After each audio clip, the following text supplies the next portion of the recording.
हम इसमें हेलो इस लेक्चर में हम लोग संबंध के विषय में चर्चा करेंगे कि सामाजिक जीवन में संबंध का क्या महत्व होता है और इस संबंध को हम कैसे पहचानते हैं और इस संबंधों का निर्वहन किस तरह से करते हैं।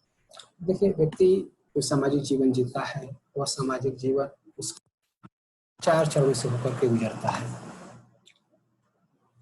पहला व्यक्तिगत लेवल पर, दूसरा सामाजिक लेवल पर, पारिवारिक लेवल पर, तीसरा सामाजिक लेवल पर, चौथा शेष प्रकृति के साथ।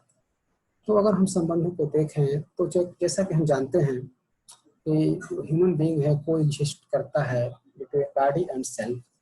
तो यहाँ पर पहला संबंध तो हम ही पहचानते हैं या जानते हैं या इसको चलाते हैं कि बॉडी और सेल्फ का क्या संबंध है। यदि बॉडी और सेल्फ दोनों एक दूसरे के पॉजिटिवली कोरिलेटेड हैं तो हमारा जो व्यक्तित्व है, हमारा जो पर्सनालिटी है, और निश्चित रूप से एक अच्छा पर्सनालिटी होती है और व्यक्ति का जो जीवन होता है वो अच्छे से खुशहाली से आगे की ओर बढ़ता है।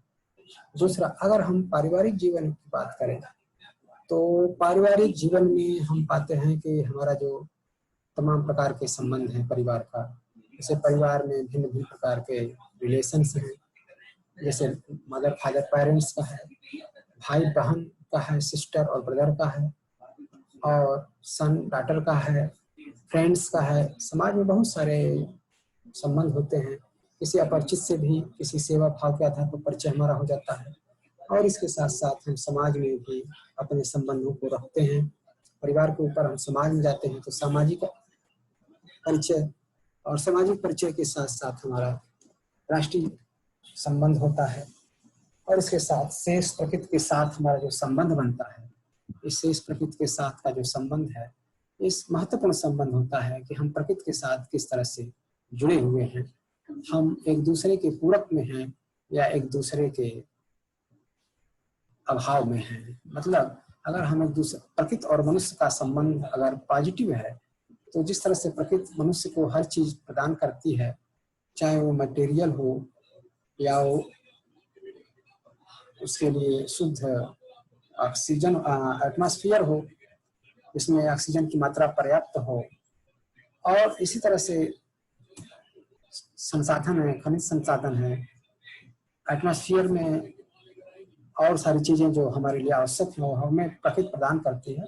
इसके साथ साथ हम प्रकृति को अपने एक्टिविटी से डिस्टर्ब न करें, अर्थात उसका हम दोहन न करें, प्राकृतिक संसाधनों का दोहन न करें, तो प्रकृति हमारे साथ बैलेंस रूप में अपना एक व्यवहार करती है और उसके आधार पर हम लोग अच्छे से जीवन को जीते हैं।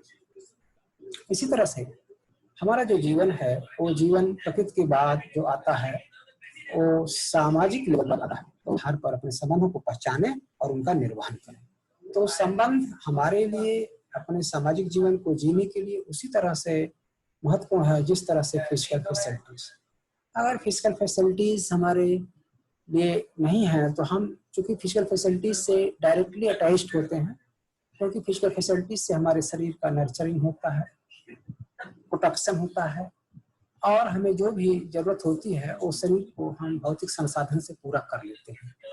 इसी प्रकार से अगर हमारे पास संबंध नहीं है तो भी हमारा जीवन कहीं न कहीं बाधित होता है। तो हमारा जीवन ठीक ठाक से चलता रहे यह तभी संभव है जबकि हम अपने संबंधों को भी उचित दिशा से जाने, पहचाने और उसको जो है आगे की ओर निर्वाह करें। तो संबंध को हम किसी भी बिंदु से इनकार नहीं कर सकते, क्योंकि संबंध के अभाव में भी हमारा जीवन जो है बहुत अच्छे ढंग से जी नहीं पाते हैं हम अपने जीवन को।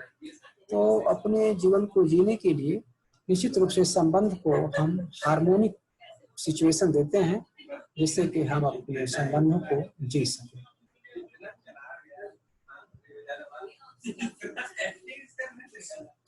तो अब यहाँ पर जैसे हम देखें इसमें मानव लक्ष्य को प्राप्त करने के लिए हम क्या जो है इसमें कर सकते हैं, तो संबंध और उसका निर्वाह किस तरह से कम कर सकते हैं।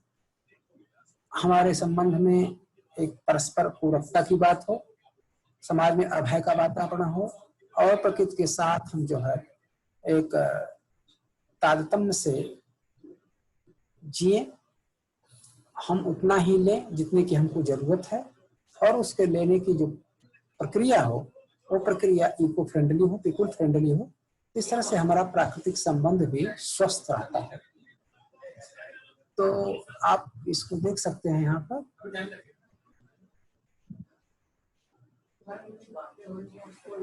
तो आप इसमें देख सकते हैं कि लक्ष्य में हम इसको पाते हैं और इसका हम